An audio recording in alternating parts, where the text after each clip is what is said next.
Have you ever felt the strange weight of a message you didn't answer, long after the screen went dark, long after the vibration faded, as if something invisible stayed awake inside you, waiting? Not just a text on a phone, but a warning you brushed aside, a feeling you postponed, a truth you promised yourself you'd deal with later. What if nothing you ignore actually disappears? What if every unread signal, every delayed response, every inner alarm you silence is quietly stored by the universe, waiting for the right moment to return? We like to believe ignoring something is the same as escaping it. We close tabs, we mute conversations, we distract ourselves with noise, movement, progress, but silence has memory, and unanswered things have a peculiar gravity. They don't shout at first, they whisper. They repeat themselves in gentler forms, and when we still refuse to listen, they change shape. Think about how many times life has tried to tell you the same thing, using different voices. A friend's casual comment that stung more than it should have. A pattern you noticed, then laughed off. A choice that felt wrong in your chest, even though it made sense on paper. You didn't reject these messages violently. You simply postponed them. Later, you said, when things are calmer, when you're ready. But readiness is a story the mind tells itself. Reality doesn't wait for permission. In physics, systems don't forget unresolved energy. If you stretch a spring and let go, it oscillates until the excess energy is released. If you disturb a pond, ripples expand until the disturbance is absorbed. Nothing simply stops because you stop looking at it. Nature doesn't operate on denial, it operates on balance. And when balance is interrupted, repetition begins. Human life is no different. The mind, the body, and the world around you form a system. When a truth enters that system and is not integrated, it doesn't vanish. It circulates. It looks for another entry point. It returns as coincidence, as discomfort, as déjà vu wearing a new mask. You tell yourself it's random. You say it's just how life is. But deep down, something feels familiar in the wrong way. You've met this familiarity before. It's the strange sense of living the same moment with different actors, the same argument with a different person, the same disappointment in a new job, the same emotional wound reopened under new lighting. You ask yourself, why does this keep happening to me? But the more unsettling question is this: what if it's not happening to you, but for you, because something remains unread?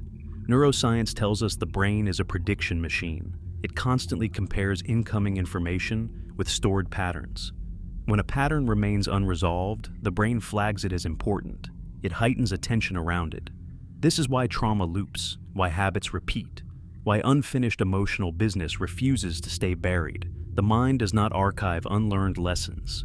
It reruns them, again and again, louder each time. And yet, this isn't just happening inside your skull.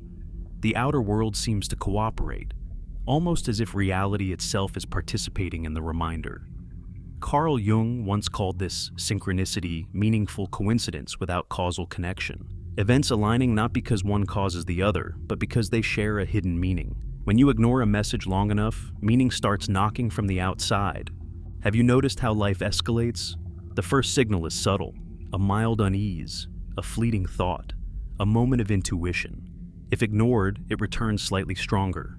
A conversation, a setback, a repeated mistake. If that too is dismissed, the volume increases, the message sharpens, the stakes rise. What began as a whisper becomes a pattern. What began as a pattern becomes a problem. And what began as a problem eventually becomes a crisis. This isn't punishment, it's compression. Information condensing until it can no longer be ignored. In signal theory, a message sent through a noisy channel must increase its strength to be detected. If interference blocks it, the signal doesn't give up. It amplifies, it repeats, it changes frequency. Life is a noisy channel. Distraction, fear, ego, survival, and comfort all interfere. So, the signal adapts. It returns in forms you can't swipe away. Sometimes, it returns as loss. Sometimes as exhaustion. Sometimes, as a moment so emotionally charged, it burns itself into memory. You stand there thinking, how did it come to this? But the truth is, it didn't come suddenly. It arrived slowly, over time, through messages you chose not to read. Think of all the times you felt a quiet no inside your body, and said yes anyway. All the times you felt a quiet yes and talked yourself out of it. Each of those moments sent data into the system of your life. And systems remember. There is a haunting idea buried in cosmology. The universe is not just expanding, it is keeping track. Not consciously in a human sense, but structurally. Every interaction leaves a trace. In physics, this is called information conservation.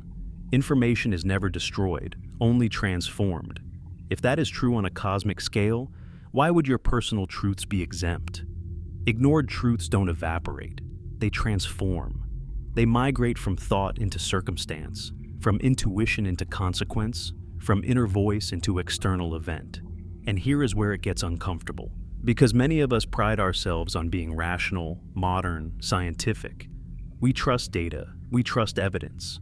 But the most important data we receive doesn't arrive in spreadsheets or graphs. It arrives as feeling, as pattern, as repetition. And we are taught to distrust it, to override it, to keep moving. So we become experts at avoidance. We learn how to be busy, how to be productive, how to explain away discomfort. We call it resilience, we call it strength. But sometimes, strength is just very sophisticated avoidance. There is a cost to that avoidance.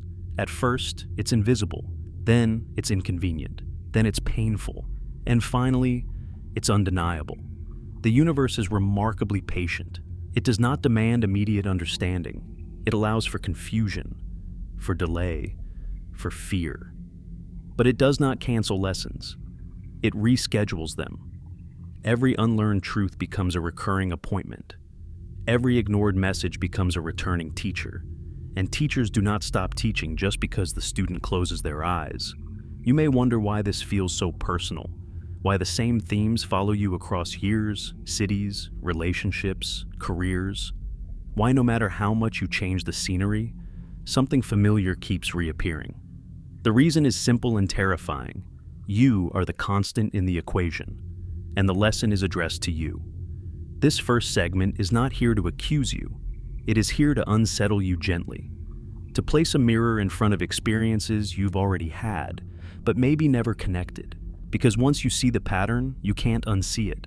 And once you recognize the message, it begins to lose its power to haunt. But recognition is not enough.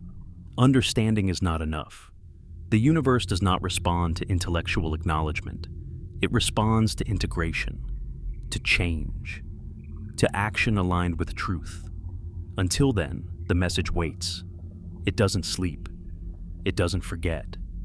It simply prepares its next return, choosing a new disguise, a new setting, a new intensity. So, as this documentary begins, hold one question quietly inside you. What is the message you've been ignoring? Not today, not recently, but for years. And how many times has it already come back, asking for your attention in ways you didn't expect? Because this is only the beginning. And what we are about to explore is not just why messages return, but how reality itself becomes the delivery system for truths we refuse to learn. Why does it never come back the same way twice? Why does the lesson you ignored return wearing a different face, speaking in a different tone, arriving through a different door, yet somehow landing in the exact same place inside you? You may think you're moving forward, but something in your life keeps circling back, like a satellite trapped in orbit, unable to break free until a precise condition is met. This is not coincidence. This is echo. In acoustics, an echo is not a repetition of sound. It is a delayed response caused by distance, by surfaces, by space refusing to absorb what was sent into it. The sound leaves you, strikes something solid, and returns altered but recognizable. Life behaves the same way. When a truth leaves your awareness without being absorbed, it hits the structure of reality and comes back transformed. You didn't answer the message, so the message answered you. At first, the echo is faint. You barely notice it. A passing comment from someone you don't know well. A situation that feels strangely familiar but not alarming. You shrug it off. You tell yourself you're overthinking. But echoes don't exist to scare you. They exist to inform you that something is still unresolved. Psychology has a word for this: repetition compulsion. The mind unconsciously recreates situations similar to unresolved experiences, not because it enjoys suffering, but because it seeks closure. The brain is allergic to unfinished loops. It wants resolution the way lungs want oxygen. And if resolution doesn't happen voluntarily, it will be pursued involuntarily. But here's the unsettling part. The echo doesn't stay confined to the mind. You start noticing patterns outside yourself. The same type of person keeps entering your life. The same conflict keeps resurfacing under new circumstances. The same emotional wound gets touched again and again, as if reality itself is pressing on a bruise you hoped would heal on its own. This is where people say, "Why does this always happen to me?" But that question assumes randomness, and randomness rarely repeats with such precision. In dynamical systems theory, there's a concept called an attractor. It's a state a system keeps returning to, no matter where it starts. You can push the system away, disturb it, change initial conditions, but unless something fundamental changes, it will drift back to the same behavior. Your life has attractors too. Emotional ones, psychological ones, existential ones. Unlearned truths act like attractors. You can change jobs, cities, relationships, even identities. But if the core lesson remains untouched, the system recalibrates and pulls you back toward the same outcome, dressed differently, timed differently, but carrying the same meaning. This is why avoidance feels temporarily effective. You think you've escaped, you think you've outgrown it, and for a while you have. But growth that avoids truth is just distance, not transformation. And distance only delays the echo. Notice how the universe escalates with unsettling patience. It does not punish you immediately. It tests softly. A nudge, a reminder, a subtle discomfort. When that fails, the test becomes clearer. The echo sharpens. It gains emotional mass. It demands more of your attention. And still, many people don't listen. Because listening requires vulnerability. It requires admitting that something about how you've been living, choosing, or perceiving is misaligned. It requires surrendering a story you've told yourself to feel safe. So instead, you rationalize. You blame circumstances. You blame other people. You say, "This is just bad luck," or "This always happens," as if that absolves you of responsibility. But responsibility doesn't mean guilt. It means responsibility. The ability to respond differently when the echo returns. There's a strange intelligence to how echoes choose their timing. They appear when you are distracted, busy, or convinced you're past that phase of your life. They interrupt progress. They arrive right when you think you've moved on. That's because echoes are not tied to time. They are tied to understanding. You don't outgrow a lesson by aging. You don't outgrow it by succeeding. You outgrow it by integrating it. Until then, the echo keeps searching for the right frequency. In physics, resonance occurs when a system is exposed to a frequency that matches its natural vibration. When that happens, even a small input produces a massive response. That's why a single note can shatter glass. The structure was already tuned to that frequency. The sound merely revealed it. Your emotional reactions work the same way. The situations that provoke you disproportionately are not random irritations. They are resonant frequencies. They reveal what inside you is still vibrating unresolved. That's why some experiences barely touch you, while others shake your entire sense of self. The echo knows where to land. And here is the darker truth most people avoid. The longer you ignore a message, the more dramatic its return must be to be felt. This is not cruelty. It is efficiency. Reality does not waste energy. It uses the minimum force necessary to produce awareness. If subtlety fails, intensity becomes necessary. If intensity fails, collapse becomes inevitable. This is why people often change only after crisis, after heartbreak, after illness, after loss. After hitting a wall, they can no longer explain away. The echo had been knocking for years. The door was never opened. You may think you are choosing your path, but often you are being guided by what you refuse to face. The echo is not behind you. It is ahead of you, shaping what comes next based on what remains unfinished. And this raises a disturbing possibility.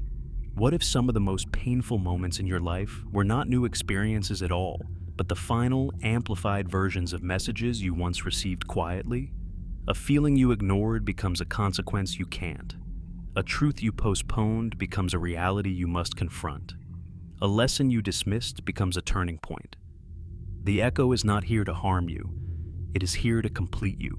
but completion requires attention, and attention requires stillness. Most people never reach that stillness. They stay in motion. They stay busy. They keep generating noise to drown out the returning signal, but echoes travel faster in empty spaces. Silence doesn't weaken them, it clarifies them. As we move forward in this documentary, we are going to follow these echoes deeper, into memory, into science, into the architecture of reality itself. Because once you understand how and why they return, you gain something rare: choice. Not the illusion of choice created by distraction, but the real kind. The moment where the echo returns and you recognize it. The moment where repetition offers you a fork in the road instead of a dead end. But before that, you must confront something uncomfortable. Some echoes don't return forever. Some stop suddenly. Not because the lesson was learned, but because the opportunity to learn it expired, and that is where this story begins to darken. There is a place most people never visit. Not because it is hidden, but because it is uncomfortable to look at. It is the archive of almosts, the conversations you nearly had, the apologies you rehearsed but never spoke, the instincts you felt clearly and then buried under logic. These moments don't vanish with time. They are stored, quietly, patiently, like unsent letters stacked in the dark. Have you ever noticed how certain memories don't fade, no matter how many years pass? Not the dramatic ones, not the obvious traumas, but the small, unfinished ones. The moment you should have left but stayed. The moment you should have spoken but smiled instead. The moment you sensed a warning and told yourself you were being dramatic. These memories return uninvited, often late at night, often when the world is quiet enough for them to breathe. This is not nostalgia, it is residue. In cognitive science, unfinished tasks create something called cognitive tension. The brain treats incomplete actions as unresolved equations. They continue to consume mental energy, even when you think you've moved on. This is why you remember unfinished stories more vividly than completed ones. Closure frees memory. Lack of closure preserves it. Your life is filled with these unfinished equations. You didn't just ignore a message. You created an open loop. And open loops behave differently than closed ones. They don't rest. They don't settle. They pull at attention from the edges of awareness, shaping decisions without announcing themselves. This is why some choices feel heavy even when they look correct. Why some opportunities feel hollow even when they look successful. Why some relationships feel familiar in a way that exhausts you instead of comforting you. You are not reacting to the present alone. You are responding to echoes from the archive. Think about how many versions of yourself you've left behind. Not because you evolved, but because you avoided. Each version carries information. Each one holds a message you were not ready to receive. Those versions do not disappear. They become reference points, and sometimes they become weights. There is a quiet grief attached to the life you didn't live, not because it was better, but because it was possible. The grief is not for the outcome. It is for the honesty you denied yourself in that moment. And grief, like truth, does not like to be ignored. In thermodynamics, systems tend toward equilibrium. When something is suppressed, pressure builds elsewhere. When heat cannot escape, it raises temperature. When emotion cannot be expressed, it leaks into behavior. The archive of almosts is not passive storage. It is pressurized memory. This is why ignored truths eventually return as exhaustion, as bitterness, as numbness, as a strange sense that something is wrong even when everything looks fine. You may have noticed this feeling before, the sense that you are living someone else's life, or a version of your own that feels slightly off, slightly misaligned, like a shoe that almost fits but never quite stops hurting. That discomfort is not ingratitude, it is information. The archive whispers through emotion because emotion is harder to silence than thought. You can argue with logic, you can override reason, but the body remembers. The nervous system remembers. The subtle tightening in your chest when you say yes but mean no. The shallow breath when you walk into a situation that mirrors an old wound. The fatigue that appears not from effort, but from resistance. Your body is fluent in a language your mind pretends not to hear. And here is where the story becomes unsettling. Some unlearned truths don't return as pain. They return as absence. The opportunity that never comes back. The relationship that ends before the conversation happens. the door that closes quietly while you are still deciding. We like to believe lessons are infinite, that life will always give us another chance to get it right.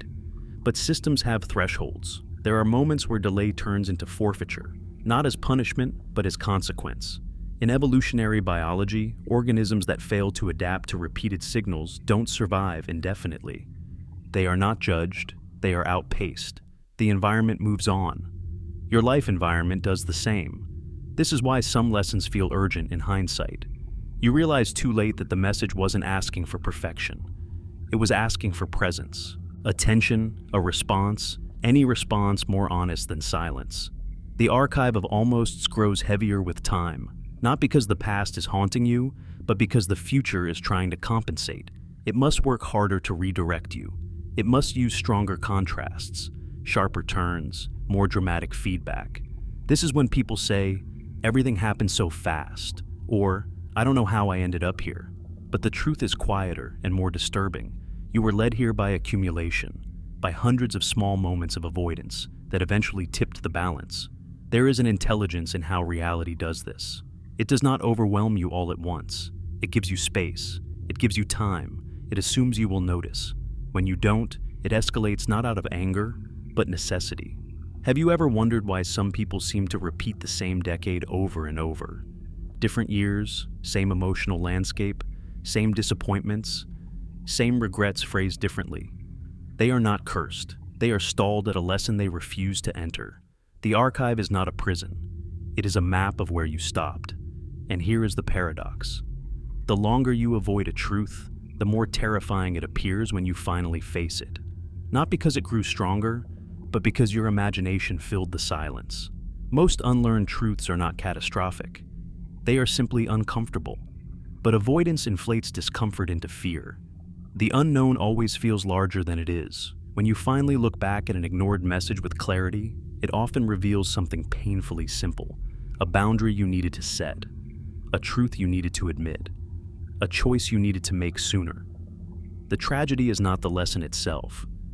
It is the time lost pretending it wasn't there, and time is the one resource the universe does not refund. This is why the archive feels heavy. It is weighted with unused time, with potential that expired quietly, with versions of you that never got permission to exist. But the archive is not just about regret. It is also about instruction. Each almost contains precise information about who you are and what you need to become. It shows you where you betray yourself, where you hesitate, where you compromise truth for comfort. And this knowledge is powerful, because once you recognize the pattern, the archive stops being a burden and starts becoming a guide. You begin to see your life not as a series of random events, but as a curriculum. One that repeats lessons until comprehension occurs. One that assumes intelligence, but demands honesty. This brings us to a critical realization. The universe does not care if you are smart. It cares if you are aligned. Insight without action changes nothing. Awareness without response is just another form of delay. The archive does not need you to be perfect. It needs you to be present. As we move forward, the question is no longer why messages return or where they are stored. The question becomes far more unsettling. What happens when the archive runs out of gentle reminders? Because the next phase of this journey explores what occurs when repetition shifts into structure, when patterns harden, when the lesson stops asking and starts insisting. At some point, repetition stops feeling personal and starts feeling architectural, as if the world itself has been built to guide you back to the same crossroads, again and again, until something fundamental changes. This is where the story moves beyond psychology and memory and enters a colder, more unsettling territory. The territory of structure, of systems, of physics. Because repetition is not just a human habit, it is a law. Look closely at the universe and you'll notice something strange. Almost nothing happens only once. Stars orbit, galaxies rotate, electrons circle nuclei in endless probability clouds. Even time itself may be cyclical, folding back on itself in ways we barely understand. The cosmos does not progress in straight lines. It loops, oscillates, stabilizes, destabilizes, and repeats until equilibrium is reached. In physics, when a system is displaced from balance, it doesn't choose chaos. It chooses return. It searches for its lowest energy state, its most stable configuration. And if it can't reach that state directly, it approaches it indirectly, through oscillation, through repetition. This is called feedback. Feedback is not judgment, it is information. A system responding to its own output, adjusting, correcting, repeating signals until the response changes. Your life is a feedback system. Every choice you make sends information into that system. When the response does not resolve the imbalance, the system feeds the information back to you, slightly altered, slightly amplified, requiring a different reaction. This is why the same lesson can appear gentle at first, almost ignorable, because the system is testing, calibrating, asking, will this signal be sufficient? When it isn't, the system increases the gain. This is not cruelty, it is precision. Think about a thermostat. When the temperature deviates from the set point, the system doesn't panic. It doesn't shame the room. It applies energy until balance is restored. If the temperature keeps drifting, the system works harder. Not because it is angry, but because its function demands stability. Now, imagine you are the room, and truth is the set point. When you live out of alignment with that truth, the system responds. Subtly at first, then more insistently, until something gives. Most people misunderstand this process. They think life is unfair, that the universe targets them, that some invisible force is against them. But what they are experiencing is not opposition, it is correction. Correction feels hostile when you are attached to the imbalance. In chaos theory, small deviations can produce massive effects over time. A tiny change in initial conditions leads to radically different outcomes. This is often called the butterfly effect. But what is less discussed is the inverse, how small ignored signals accumulate into inevitable outcomes. You didn't fail all at once, you drifted, and drift, left unchecked, becomes displacement. This is why certain moments feel like breaking points. Not because they are sudden, but because they are delayed. The system has been compensating for years, carrying the load of unacknowledged truth. When it can no longer do so quietly, it releases energy all at once. People call this rock bottom, collapse, crisis. But in physics, it has another name: phase transition. A system reaches a threshold where its current state can no longer be maintained. Ice becomes water. Water becomes vapor. Not because of a moral failure, but because conditions changed. Your life undergoes phase transitions too. The quiet discomfort you ignored becomes anxiety. The anxiety becomes burnout. The burnout becomes breakdown. Not because you were weak, but because the system was signaling long before it shattered. And here is the most unsettling part. Systems don't care about your intentions. They care about your behavior. They respond to what you do, not what you mean. You may tell yourself you'll deal with something later. The system hears delay. You may promise yourself you'll change eventually. The system hears continuation. You may understand a lesson intellectually. The system waits for action. Understanding without embodiment does not alter the feedback loop. This is why insight alone rarely changes lives. You can read every book, watch every video, articulate every realization. But if your choices remain the same, the system remains unchanged, and the signal keeps returning. There is a brutal honesty in physics. It does not negotiate. It does not respond to excuses. It responds to reality. Reality is what you repeat. This is where many people become uncomfortable, because repetition reveals truth more accurately than intention ever could. You can lie to others, you can even lie to yourself. But patterns do not lie. Your repeated experiences are data. Your recurring conflicts are data. Your familiar disappointments are data. And the universe is an unforgiving analyst. It does not ask how you feel about the results. It shows you the results and waits for you to interpret them. Most people never do. They treat each event as isolated, each pain as separate, each failure as bad luck. They never zoom out far enough to see the waveform, the rhythm, the structure underneath the noise. But once you see it, you can't unsee it. You realize your life has been trying to tell you the same thing in different languages, through emotion, through circumstance, through repetition. And here's the terrifying beauty of it. The system doesn't escalate randomly, it escalates intelligently. It increases pressure exactly where resistance exists. It introduces repetition exactly where learning stalled. It creates instability exactly where growth is required. In this way, your suffering is not arbitrary. It is directional. This does not make it pleasant, but it makes it meaningful. And meaning changes everything. When you understand that repetition is feedback, not fate, something shifts. You stop asking, "Why is this happening to me?" And you start asking, "What is this asking of me?" That question alone can interrupt the loop. But before we go there, we must address something even darker, something most people avoid acknowledging. Not all systems have infinite tolerance. In engineering, when feedback is ignored long enough, systems fail catastrophically. Bridges collapse, reactors melt down, structures give way. Not because warning signs weren't present, but because they were dismissed. Human systems are no different. There is a point where gentle correction becomes forced recalibration, where the lesson is no longer optional, where the message does not return as metaphor, but as event. And when that happens, people say things like, "Everything fell apart overnight." But it never did. It was assembling for years.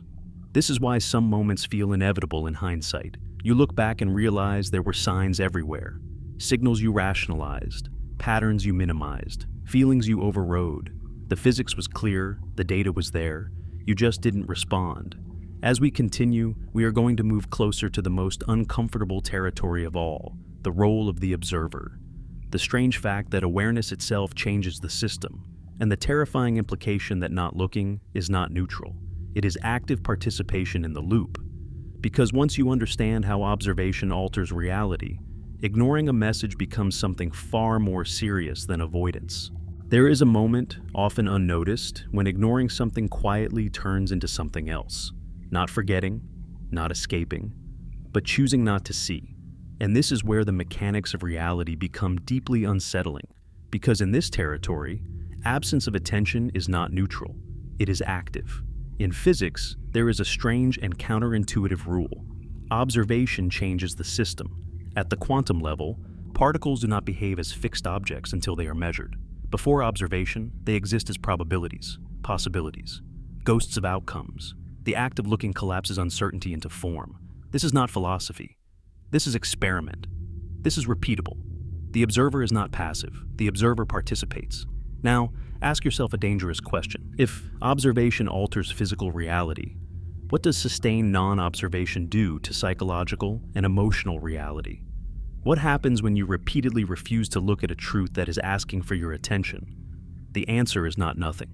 When you choose not to observe, the system does not pause. It compensates. It redirects. It finds other ways to collapse the probability. And it often does so without your consent. This is what we can call the observer's debt. Every time you sense something important and turn away, you defer the act of observation. You delay collapse. You leave the system unstable. And instability does not remain suspended forever. It resolves itself eventually, often through force. You might believe you are sparing yourself discomfort by not looking. But what you are actually doing is allowing the system to decide for you. In psychology, denial is often misunderstood as ignorance. But denial is not ignorance. It is effort. It takes energy to not see what is obvious, to suppress perception, to maintain blindness in the presence of data. And like all energy expenditure, it has a cost. That cost accumulates. You pay it in tension, in anxiety without clear cause, in irritability, in exhaustion that sleep does not fix, in a subtle sense that something is wrong, but you can't quite name it. This is the nervous system carrying unresolved observation. Your body knows before your mind admits. It reacts to patterns even when your consciousness pretends they aren't there. Elevated stress hormones, tightened muscles, shallow breathing. These are not random malfunctions. They are signals reacting to unacknowledged information. The body does not wait for intellectual permission. This is why people often say, "I don't know why I'm so tired," or "I have everything I wanted, but I feel empty." What they are experiencing is observer debt, the fatigue of carrying unresolved truth without integrating it. Every ignored message creates a small fracture between perception and acknowledgement. One fracture is manageable, hundreds are not. And here's where the story turns darker. The universe appears to treat attention as currency. What you consistently observe gains structure. What you consistently ignore does not disappear. It destabilizes. It leaks into other areas of your life. It begins influencing outcomes indirectly. You don't deal with the truth in one domain, and suddenly another domain starts malfunctioning. Relationships strain. Motivation fades. Opportunities collapse in strange ways. It feels unfair. It feels unrelated. But systems are interconnected. Stress in one area redistributes itself across the whole. In complex systems theory, this is called load shifting.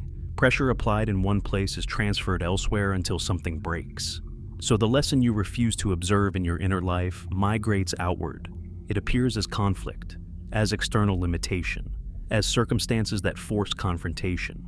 This is why avoidance often feels like bad luck. But it's not luck, it's displacement. And the most dangerous illusion of all is believing that not choosing is a choice without consequences.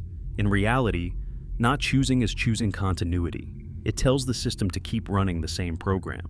When you don't respond to a message, you authorize its return. Think about how many times you sensed the need to change and decided to wait.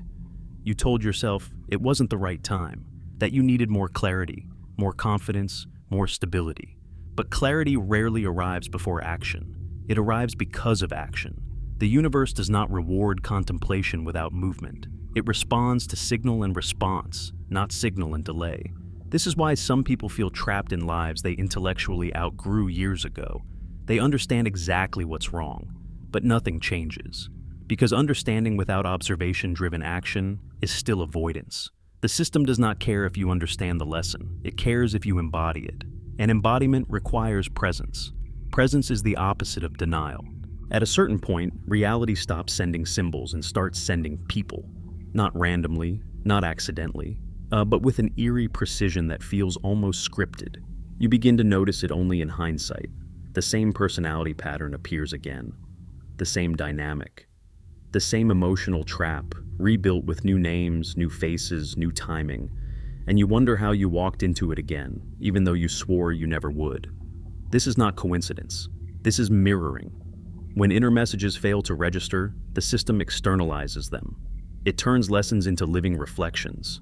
Because it is far harder to ignore a truth when it is speaking through another human being, looking back at you, triggering the exact reaction you hoped to outgrow. People become carriers of unresolved information. You meet someone and feel an instant familiarity that makes no rational sense. A pull, a tension, a sense that you've been here before. You tell yourself it's chemistry, fate, bad luck, or timing. But what you are actually encountering is resonance, a shared frequency between an unresolved part of you and an unresolved pattern in them. In physics, resonance amplifies interaction.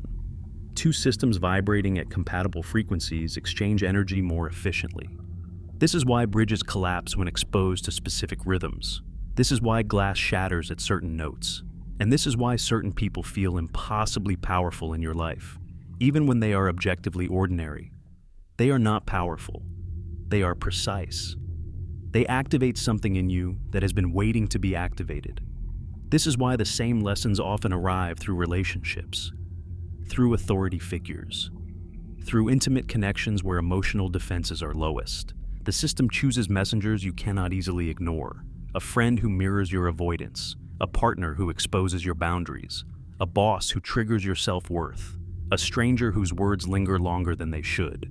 You tell yourself it's about them, but the intensity of your reaction reveals otherwise. Intensity is never about the present alone. It is about accumulated history. These people are not villains or saviors. They are mirrors, and mirrors do not create images. They reflect what already exists. This is deeply uncomfortable because it challenges one of our most cherished illusions, the belief that our problems come from outside, that if only circumstances were different, if only people behaved better, if only the world cooperated, things would improve. But mirrors don't ask permission. They show. And when the reflection is something you've avoided seeing, the encounter feels painful, unfair, even cruel. This is why certain relationships feel repetitive across years. Different bodies, same wounds, different stories, same endings. You say you keep meeting the wrong people, but the deeper truth is that the lesson keeps meeting you. Reality does not send mirrors to punish, it sends them to clarify. And clarification is rarely comfortable, You may have noticed that the more you resist a pattern, the stronger its messengers become, the dynamics intensify. The emotional charge increases. What once appeared as mild discomfort now arrives as betrayal, abandonment, humiliation, or loss. The mirror sharpens because the reflection is being refused. In systems theory, when feedback is ignored, systems escalate input until a response is forced. The mirror does not become harsher out of malice. It becomes clearer out of necessity. This is where many people misinterpret what is happening. They think life is attacking them, that the universe is cruel, that they are unlucky in love, cursed in work, doomed in family. But what they are actually experiencing is concentration. The lesson is being concentrated into a form you can no longer dismiss. And here is where responsibility becomes unavoidable. Not blame, responsibility. Because mirrors only reflect what you bring into their field. This does not mean you deserve harm. It means unresolved truth seeks expression. And when internal channels are blocked, external ones are used. You may have tried to outgrow a lesson by avoiding the kind of people who trigger it, changing environments, reinventing yourself, starting over. And for a while it works. The mirror disappears, the reflection fades, you think you've escaped, but escape is not integration. So the system waits, it allows time, it lets you build confidence, stability, identity, and then, when you least expect it, the mirror returns. Not identical, just familiar enough to bypass your defenses. And this is the cruel elegance of it. The lesson always returns at your level. It matches your growth. It adapts to your intelligence. It evolves with your self-awareness. You don't get the same test twice. You get the same theme, upgraded. This is why some encounters feel devastating in a way that surprises you. You think you're stronger now, smarter, more aware, and yet the impact feels deeper. At a certain point, reality stops sending symbols and starts sending people. Not randomly, not accidentally, but with an eerie precision that feels almost scripted. You begin to notice it only in hindsight. The same personality pattern appears again. The same dynamic. The same emotional trap, rebuilt with new names, new faces, new timing, and you wonder how you walked into it again, even though you swore you never would. This is not coincidence. This is mirroring. When inner messages fail to register, the system externalizes them. It turns lessons into living reflections. Because it is far harder to ignore a truth when it is speaking through another human being, looking back at you, triggering the exact reaction you hoped to outgrow. People become carriers of unresolved information. You meet someone and feel an instant familiarity that makes no rational sense. A pull, a tension, a sense that you've been here before. You tell yourself it's chemistry, fate, bad luck, or timing. But what you are actually encountering is resonance, a shared frequency between an unresolved part of you and an unresolved pattern in them. In physics, resonance amplifies interaction. Two systems vibrating at compatible frequencies exchange energy more efficiently. This is why bridges collapse when exposed to specific rhythms. This is why glass shatters at certain notes. And this is why certain people feel impossibly powerful in your life, even when they are objectively ordinary. They are not powerful. They are precise. They activate something in you that has been waiting to be activated. This is why the same lessons often arrive through relationships, through authority figures, through intimate connections where emotional defenses are lowest. The system chooses messengers you cannot easily ignore. A friend who mirrors your avoidance, a partner who exposes your boundaries, a boss who triggers your self-worth, a stranger whose words linger longer than they should. You tell yourself it's about them, but the intensity of your reaction reveals otherwise. Intensity is never about the present alone. It is about accumulated history. These people are not villains or saviors. They are mirrors, and mirrors do not create images. They reflect what already exists. This is deeply uncomfortable because it challenges one of our most cherished illusions, the belief that our problems come from outside, that if only circumstances were different, if only people behaved better, if only the world cooperated, things would improve. But mirrors don't ask permission. They show. And when the reflection is something you've avoided seeing, the encounter feels painful, unfair, even cruel. This is why certain relationships feel repetitive across years. Different bodies, same wounds, different stories, same endings. You say you keep meeting the wrong people, but the deeper truth is that the lesson keeps meeting you. Reality does not send mirrors to punish, it sends them to clarify. And clarification is rarely comfortable. You may have noticed that the more you resist a pattern, the stronger its messengers become. The dynamics intensify. The emotional charge increases. What once appeared as mild discomfort now arrives as betrayal, abandonment, humiliation, or loss. The mirror sharpens because the reflection is being refused. In systems theory, when feedback is ignored, systems escalate input until a response is forced. The mirror does not become harsher out of malice. It becomes clearer out of necessity. This is where many people misinterpret what is happening. They think life is attacking them, that the universe is cruel, that they are unlucky in love, cursed in work, doomed in family. But what they are actually experiencing is concentration. The lesson is being concentrated into a form you can no longer dismiss. And here is where responsibility becomes unavoidable. Not blame, responsibility. Because mirrors only reflect what you bring into their field. This does not mean you deserve harm. It means unresolved truth seeks expression. And when internal channels are blocked, external ones are used. You may have tried to outgrow a lesson by avoiding the kind of people who trigger it, changing environments, reinventing yourself, starting over. And for a while it works. The mirror disappears, the reflection fades, you think you've escaped, but escape is not integration. So the system waits, it allows time, it lets you build confidence, stability, identity, and then, when you least expect it, the mirror returns. Not identical, just familiar enough to bypass your defenses. And this is the cruel elegance of it. The lesson always returns at your level. It matches your growth. It adapts to your intelligence. It evolves with your self-awareness. You don't get the same test twice. You get the same theme, upgraded. This is why some encounters feel devastating in a way that surprises you. You think you're stronger now, smarter, more aware, and yet the impact feels deeper. There is always a moment when repetition tightens its grip, when the pattern you've been dancing around no longer allows detours. This is the threshold event. The point where the lesson stops circling and stands directly in front of you, blocking every familiar exit. People describe it as sudden, as shocking, as something they never saw coming. But the truth is quieter and more unsettling. The threshold event is never new. It is concentrated history. Every ignored message compressed into a single instant, heavy enough to change the trajectory of your life. Up until this moment, the system negotiated with you. It whispered. It echoed. It mirrored. It sent reminders wrapped in metaphor and coincidence. The threshold event arrives when negotiation fails. Not because you were bad, but because the lesson reached its deadline. In physics, when energy accumulates without release, it doesn't dissipate gently. It discharges. Lightning is not angry electricity. It is trapped potential finding the fastest path to equilibrium. The threshold event is lightning in human form. It strikes where resistance has been strongest. A relationship collapses in a way that leaves no room for explanation. A career path ends abruptly, without closure. A health scare freezes time long enough for reality to speak clearly.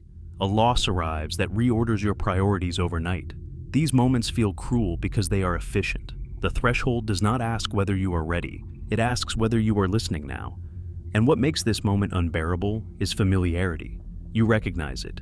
Somewhere inside, you know you've been here before, in smaller forms. The same emotion, the same decision, the same inner voice saying, "This is it."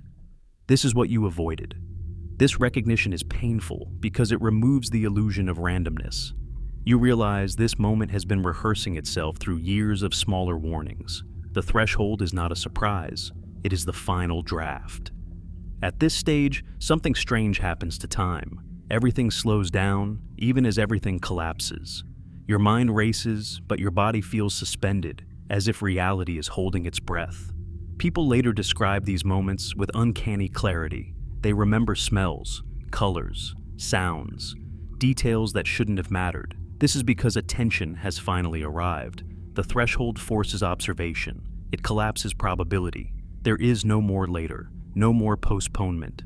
The message and the moment become the same thing. This is why these events often feel unreal, dissociative, dreamlike. Your nervous system is recalibrating in real time. The old identity cannot survive the new information. And here is where the deepest fear emerges. What if this is irreversible? The mind scrambles for escape routes, bargaining, regret, blame. If only I had known. If only I had acted sooner. But the system does not respond to regret. It responds to alignment. The threshold event is not asking for guilt. It is asking for surrender. Surrender does not mean giving up. It means giving into truth, allowing the lesson to land fully without defense, without narrative, without self-deception.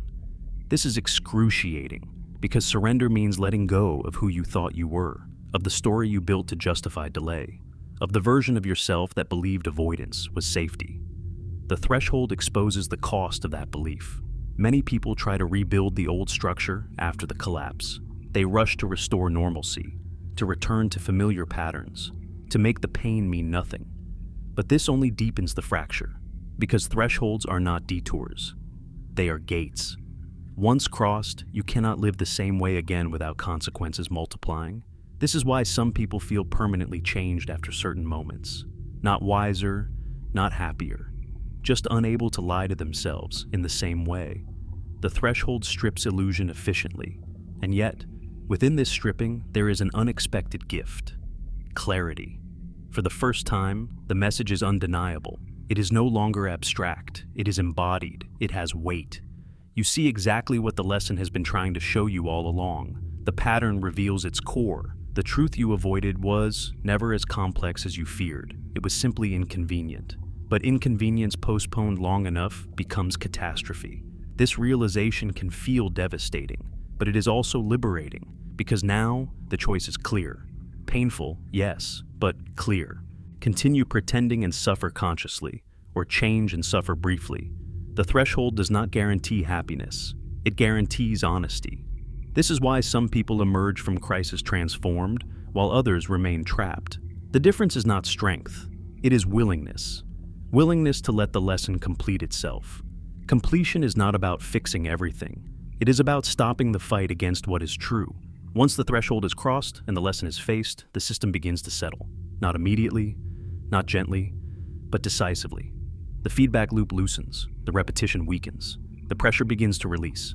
But the damage is real. The losses are real. The before is gone. This is the cost of delay. And yet, there is something the threshold gives that nothing else can: direction. After the collapse, the path forward becomes unmistakable. Not easy, not safe, but aligned. You know what you can no longer tolerate, what you can no longer pretend, what you can no longer sacrifice. The threshold redraws the map of your life with brutal clarity. As we move forward, we must confront what happens after the threshold, after the collapse, after the reckoning, when the lesson has been delivered at maximum intensity. What remains when the noise stops? The next segment explores the hidden curriculum of pain itself, why it teaches, why it scars, and why, despite everything, it may be the most precise messenger the universe has. Pain is often treated as the enemy of growth, something to be avoided, medicated, numbed, or erased as quickly as possible. But pain has a strange discipline. It arrives with structure, it follows rules. It teaches in a language that bypasses intellect and speaks directly to the nervous system. And when it appears after a threshold event, it is no longer random suffering. It is curriculum. Pain is what remains when all softer messages have failed. This is difficult to accept because it challenges the comforting idea that pain is meaningless. Meaningless pain can be blamed. Meaningful pain must be listened to. And listening requires stillness at the exact moment when everything inside you wants to escape. What makes pain such an effective teacher is not its intensity, but its precision. It targets exactly what was avoided. It presses on the fault line that already existed. It does not scatter its force. It concentrates it. This is why two people can experience similar losses and emerge completely different. One becomes bitter, the other becomes clear. Pain did not choose differently. They did. In neuroscience, emotional pain activates many of the same regions as physical pain. The brain does not distinguish sharply between a broken bone and a broken bond. This is not poetic metaphor. It is measurable. Pain is the brain's way of saying something critical is wrong and cannot be ignored. But here is the part most people never learn. Pain is not only a signal, it is also a filter. Under pain, illusions dissolve. You no longer have the energy to maintain false narratives. You stop pretending you're fine. You stop explaining away discomfort. Pain strips life down to what matters and what does not. This is why moments of deep suffering are often followed by radical honesty. People say things they have never said before, admit truths they have buried for years, end relationships that were slowly killing them, change paths they were too afraid to leave. Pain removes the luxury of avoidance. It forces prioritization. This does not make pain benevolent. It makes it functional. There is a hidden curriculum embedded in suffering, and it is brutally simple. What hurts repeatedly is pointing to what needs to change. What hurts deeply is pointing to what must change. And what hurts irreversibly is pointing to what was delayed too long. Pain does not teach in sentences. It teaches in consequences. This is why people often say, "I wouldn't wish that experience on anyone, but it changed me." What they are acknowledging is that pain accomplished what insight could not. It bypassed resistance. The mind can argue with ideas. The ego can negotiate with advice. Pain cannot be debated. It occupies the body. It interrupts routine. It demands attention. And yet, there is a danger here. Because pain, when misunderstood, can harden instead of teach. It can turn inward and become shame, or outward and become resentment. This is where many people get stuck. They feel the pain, but they don't extract the lesson. They suffer, but they don't integrate. Pain without integration becomes trauma. Integration is the moment you stop asking, "Why did this happen to me?" and start asking, "What is this asking of me now?" This shift is subtle but decisive. It transforms pain from punishment into instruction. The universe does not require you to like the lesson. It requires you to learn it. This is where compassion enters, not as softness, but as clarity. Compassion for yourself is not excusing your past avoidance. It is recognizing that you did the best you could with the awareness you had. And now, awareness has expanded. Punishing yourself does not pay the observer's debt. Presence does. There is a reason pain often arrives in silence, after the chaos settles, after the shock fades. In the quiet moments when distraction is gone, pain lingers not to torture you, but to ensure the message lands fully. You may notice that after a major loss or collapse, the world feels strangely slower. Colors dull, sounds flatten, time stretches. This is not depression alone, it is recalibration. The system is reorganizing around new information. This is the moment where the lesson can finally be integrated. But integration requires courage, because it asks you to change not just what you do, but who you are. It asks you to dismantle habits that once protected you, to release identities built around avoidance, to grieve the version of yourself that thought delay was safety. Pain asks you to let go of who you were to make room for who you must become, and that is terrifying, because there is no guarantee of comfort on the other side. Only alignment. Yet, alignment has a strange quality. It reduces friction. Life does not become easier, but it becomes clearer. The noise decreases. The repetition slows. The messages stop shouting. This is how you know a lesson is being learned. The pain changes tone. It becomes quieter, more spacious, less urgent. The system begins to trust you again. Trust is built through response. When you respond to pain with awareness instead of avoidance, something remarkable happens. The universe stops escalating. It no longer needs to use force. It begins communicating through subtlety again. You regain access to intuition, to gentler signals, to choices that don't require collapse to be seen. But this is fragile, because old habits wait patiently. They look for moments of comfort to return. This is why many people relapse into old patterns after growth. They mistake relief for completion. Completion requires one more thing: unlearning. Not learning something new, but unlearning what kept you trapped. Unlearning the belief that discomfort is danger. Unlearning the belief that delay is harmless. Unlearning the belief that understanding alone is enough. This unlearning is not dramatic. It is quiet. It happens in daily choices, in moments no one sees, in decisions that feel small but carry enormous structural weight. And this brings us to the final act of this journey, the ritual of unlearning. the moment when repetition truly ends, the point where the message no longer needs to return at all. That is where this documentary is headed. And it begins with a question that only you can answer. What pain in your life is still teaching because you haven't finished listening? Unlearning does not arrive like a revelation. It arrives like a withdrawal, subtle, uncomfortable, disorienting. Because to unlearn something is not to gain power, but to surrender a structure that once kept you safe, even if that structure slowly poisoned you. Most people imagine change as addition, new habits, new beliefs, new identities. But the deepest transformations happen through subtraction, through the removal of illusions you mistook for protection, through the dismantling of patterns that once made sense, but no longer serve the life you are being asked to live. Unlearning feels wrong at first, because the mind interprets familiarity as safety, even when that familiarity is painful, even when it keeps you stuck. The known pain feels more predictable than the unknown truth. This is why unlearning is resisted more than learning. Learning flatters the ego. Unlearning threatens it. When you unlearn, you are not just changing behavior. You are invalidating a past version of yourself. You are admitting that something you once relied on was incomplete or misguided or no longer aligned. And that admission can feel like betrayal, as if you are turning your back on who you were. But unlearning is not betrayal. It is continuity. It is honoring the fact that you survived long enough to outgrow your defenses. Think about the beliefs you formed during moments of fear, the rules you made when you didn't feel safe, the strategies you adopted to avoid pain. They worked once. They kept you alive, accepted, functioning. Unlearning asks a single brutal question. Is this still true? Not was it true, not did it help, but is it still true now? This question destabilizes everything, because many of the messages you ignored were asking you to update, to revise, to release outdated internal software. The universe does not punish you for holding on to old beliefs. It simply shows you the cost of running obsolete code in a new environment. Unlearning is the act of closing loops. It is how the system finally settles. You stop responding automatically. You pause where you once reacted. You choose differently where you once defaulted. These moments are quiet, almost invisible. No one applauds them. No dramatic music plays.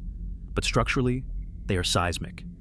This is how repetition ends, not with a declaration, not with a breakthrough, but with a different response in the same situation.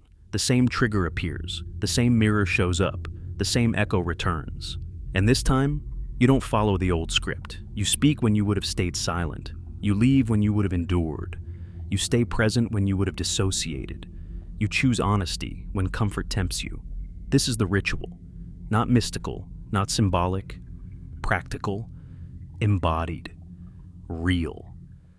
And here is the strange thing. When you respond differently, reality notices immediately. The system recalibrates. The feedback loop weakens. The echo loses its urgency. It doesn't vanish overnight, but it softens. It stops escalating. The lesson recognizes itself as received. People often describe this phase as anticlimactic. They expect fireworks, closure, some grand emotional release. Instead, there is quiet, space, a subtle sense that something heavy has been put down. That is how you know unlearning is working. The absence of pressure feels unfamiliar at first, almost suspicious. You wait for the other shoe to drop, but it doesn't, because the system no longer needs to shout. You paid the debt. This is not enlightenment, it is alignment. Alignment does not make life painless, but it makes pain informative instead of repetitive. New challenges appear, but they do not circle the same wound. They move you forward instead of pulling you back. And yet, there is one final truth that must be faced. Unlearning does not guarantee immunity. It guarantees responsibility. Once you know how messages return, you can no longer claim ignorance. When a new signal appears, you feel it immediately. You recognize the early warning, the subtle nudge, the quiet discomfort. From this point on, delay is a conscious choice. This is where freedom becomes heavier than fate, because now, every time you ignore a message, you know what you are doing. You know the cost. You know the pattern. And you know how it ends. This awareness changes how you live.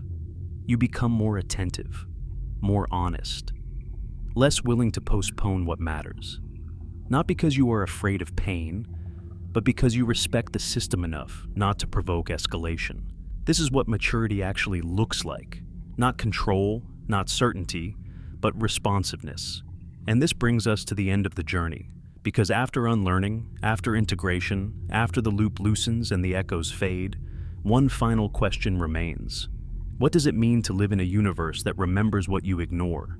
That is where we conclude, in the final segment, where everything we've explored collapses into a single, quiet understanding. Not as a warning, but as an invitation. What remains after the echoes fade is not silence.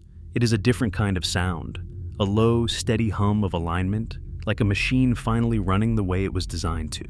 This is the part few people talk about, because it doesn't look dramatic from the outside. There is no visible victory, no announcement, no applause, just a quiet sense that the world is no longer pushing back the way it used to. You begin to notice it in small ways. The same situations no longer hook you. The same conversations no longer drain you. The same temptations no longer feel inevitable. Not because you are stronger, but because the lesson no longer needs to chase you. This is what completion feels like, not relief, not happiness. Completion. When a message is finally learned, it doesn't need to return. The system releases it. The energy that once fueled repetition becomes available for movement. Forward movement. In physics, when resonance stops, oscillation ceases. The system settles into a new state, stable. Not static, but balanced. Life works the same way.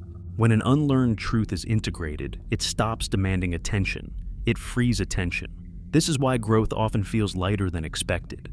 You imagine transformation as a battle, but real change feels like subtraction.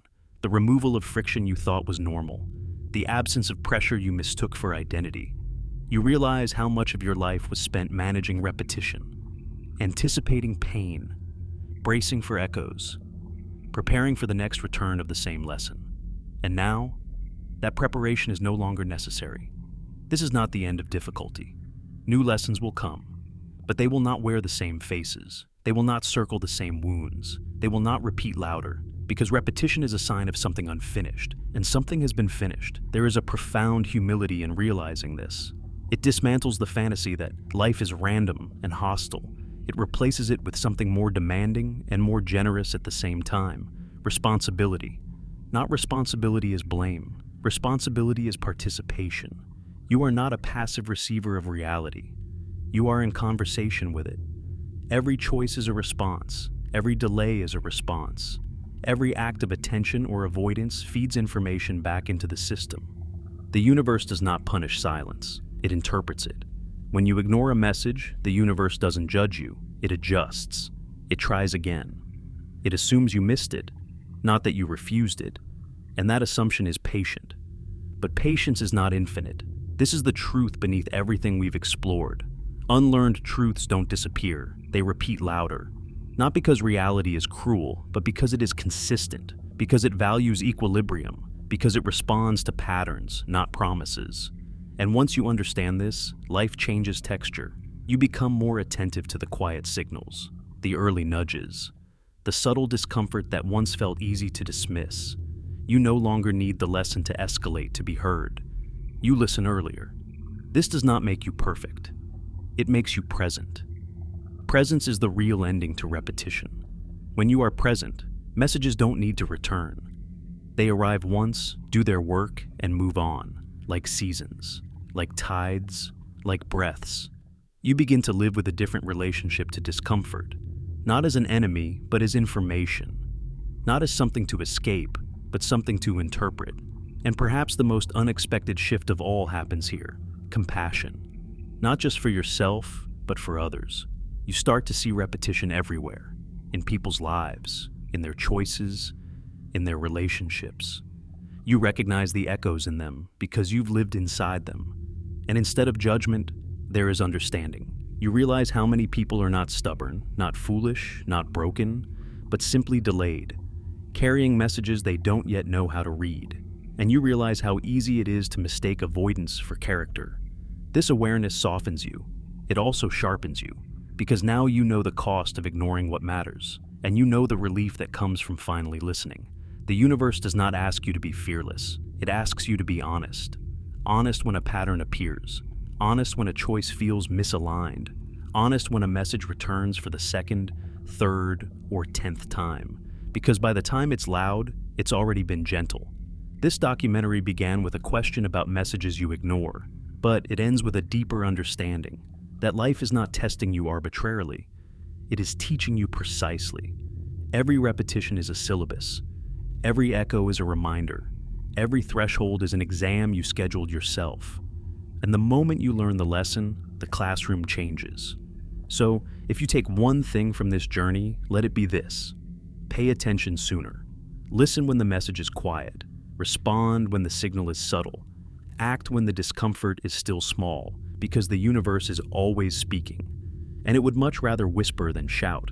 When you finally listen, it doesn't say too late. It says now. And then, gently, it moves on.